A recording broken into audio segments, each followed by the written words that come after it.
Students, अभी मैंने आपसे प्लेन का कार्टेशियन इक्वेशन डिस्कस करा। मैंने आपको बताया कि कैसे प्लेन के कार्टेशियन इक्वेशन की वैल्यूज़ से हम foot of perpendicular, distance of the plane from the origin, ये सब पैरामीटर्स कैलकुलेट कर सकते हैं। This is through the Cartesian equation. मैंने आपको शुरू में ही यह बात बताई थी कि प्लेन बिल्कुल लाइन की तरह ही एक्ट करता है और प्लेन की इक्वेशन के भी दो फॉर्मेट्स रहते हैं। एक तो है कार्टेशियन इक्वेशन जो मैंने अभी आपके सामने लिखा, और दूसरा रहता है वेक्टर इक्वेशन जो यहाँ मैंने आपके सामने लिखा है।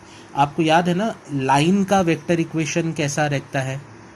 r is equals to a plus lambda b. वो फॉर्मेट है लाइन के वेक्टर इक्वेशन का। प्लेन का वेक्टर इक्वेशन इस फॉर्मेट में दिखा देखता है r dot n cap is equals to p, where p is the distance of the plane from the origin.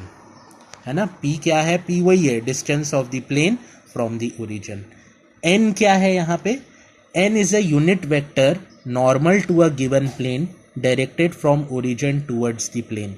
n एक यूनिट वेक्टर है जो कि ओरिजिन से प्लेन की तरफ डायरेक्ट करा गया है, और वो यूनिट वेक्टर तो है ही है, साथ ही साथ में वो 90 डिग्री का एंगल भी बना रहा है प्लेन से जब इंटरैक्ट कर रहा है। तो ये जो n है ये 90 डिग्री का एंगल बना रहा है, और ये ओरिजिन से स्टार्ट हुआ है।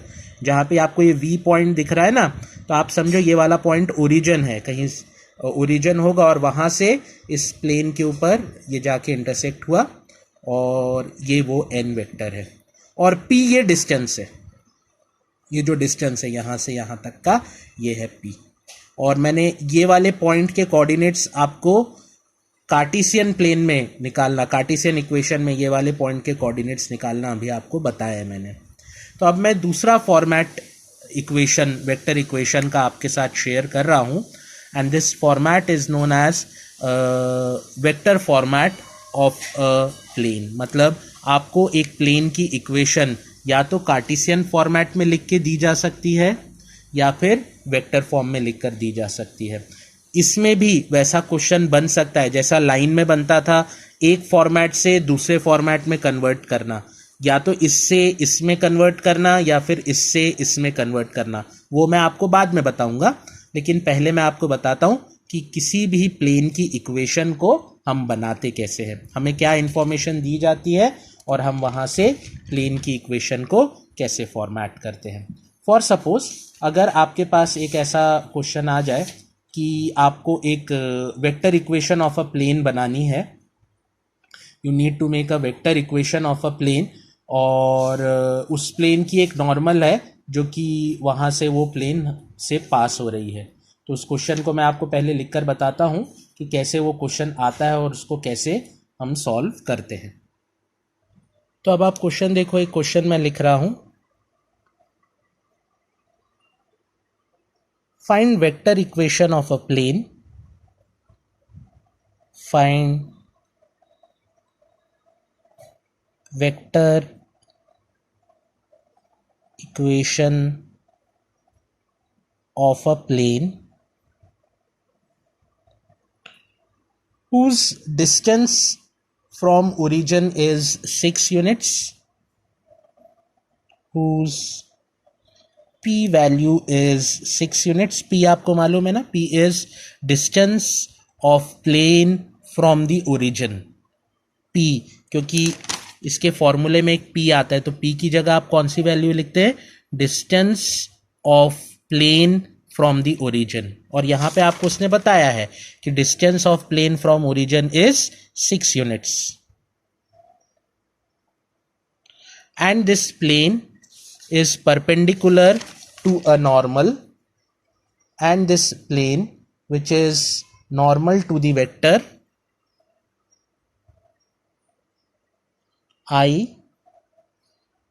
plus 2j minus 2k। ठीक है, तो सबसे पहले आपको n की वैल्यू बताई गई है कि ये प्लेन के ऊपर ये नॉर्मल है ना, प्लेन इसके ऊपर नॉर्मल है। नॉर्मल है मतलब प्लेन इस वाली ये वेक्टर के आपको बारे में बताया गया है, ये जो लाइन वाले वेक्टर है यहाँ पे उसके बारे में बताया गया है। तो सबसे पहले ये n की वैल्यू हो जाती है आपके पास, वेक्टर n की वैल्यू। अब यहाँ पे अगर आप ध्यान से देखो, फॉर्मूला है r कैप n, मतलब आपको यहाँ से यूनिट वेक्टर बनाना पड़ेगा। तो आप n का यूनिट वेक्टर कैसे बनाते हो? Unit vector of n is equals to vector n divided by mod of n। तो सबसे पहले आपको n वाले वेक्टर का यूनिट वेक्टर बनाना पड़ेगा। ये मैंने यूनिट वेक्टर बनाया, उसका n के ऊपर कैप लगाया, कैप मतलब यूनिट वेक्टर होता है ना। तो vector n divided by mod of n, तो ये बन जाएगा i plus 2j minus 2k upon under root of 1 का स्क्वायर, ये 1 प्लस 2 का स्क्वायर, ये 2 प्लस माइनस 2 का स्क्वायर, ये माइनस 2 का वैल्यू लिया। और मेरा आ गया i upon 3 plus 2/3j minus 2/3k। अब मैं देखो वेक्टर इक्वेशन कैसे बनाऊंगा। r की जगह r ही लिखे रहने दूंगा, r नहीं चेंज होता है। n की जगह ये कॉपी करूंगा n कैप, क्योंकि इसका फॉर्मूला रहता है r n कैप p। ये वेक्टर इक्वेशन का फॉर्मेट है, ये वेक्टर इक्वेशन का फॉर्मूला है। तो n कैप की जगह ये वाला फॉर्मूला इक्वेट करूंगा, it will be r i/3 plus 2/3j minus 2/3k is equal to 6, is equal to 6। 6 कैसे? जो p परपेंडिकुलर डिस्टेंस था प्लेन का, तो वो 6 वाली वैल्यू यहाँ कॉपी कर दी मैंने।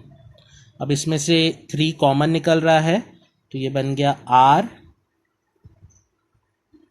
i plus 2j minus 2k is equals to 18। 3 common निकाला, क्रॉस मल्टीप्लाई करा, तो 6 3 ज़ा। तो ये जो इक्वेशन बनकर आई, this is known as vector equation of a given plane. Vector equation बनाने के लिए आपके पास नॉर्मल वेक्टर होना चाहिए n वाला, जिस n वाले वेक्टर को आप यूनिट वेक्टर में कन्वर्ट करते हो। कैसे कन्वर्ट करते हो? वेक्टर को c के मैग्नीट्यूड से डिवाइड कर देते हो, तो n कैप बनाना पड़ता है। ये बात ध्यान रखना, नॉर्मल वेक्टर चाहिए ही चाहिए, वरना आप कार्टेशियन इक्वेशन नहीं बना पाओगे। ठीक है, ये बना लिया। और p यानी डिस्टेंस फ्रॉम द ओरिजिन भी आपको चाहिए। तो जैसे ही आपके पास ये पैरामीटर्स आ जाते हैं, आप आसानी से किसी भी प्लेन की वेक्टर इक्वेशन को फॉर्म आउट कर सकते हो। ये वेक्टर इक्वेशन का फॉर्मूला रहता है। r की जगह r ही रहता है, r की जगह कुछ वो नहीं रहता। ये आया समझ में? अब पिछले बार भी लाइन में भी मैंने आपको बताया था कि एक फॉर्मेट से दूसरे फॉर्मेट में कैसे माइग्रेट करना। अगर ये वाला फॉर्मेट आपके पास है और आपको किसी ने पूछा मुझे कार्टेशियन इक्वेशन बना के बताओ, तो वेक्टर फॉर्म से कार्टेशियन फॉर्म में कैसे माइग्रेट करना मैं बता रहा हूं, बहुत आसान है।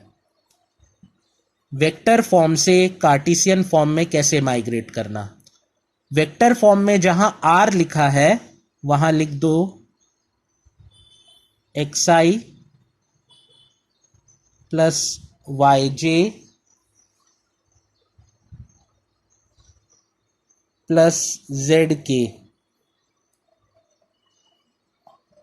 i plus 2j minus 2k is equal to 18। अब इन दोनों का डॉट प्रोडक्ट करो।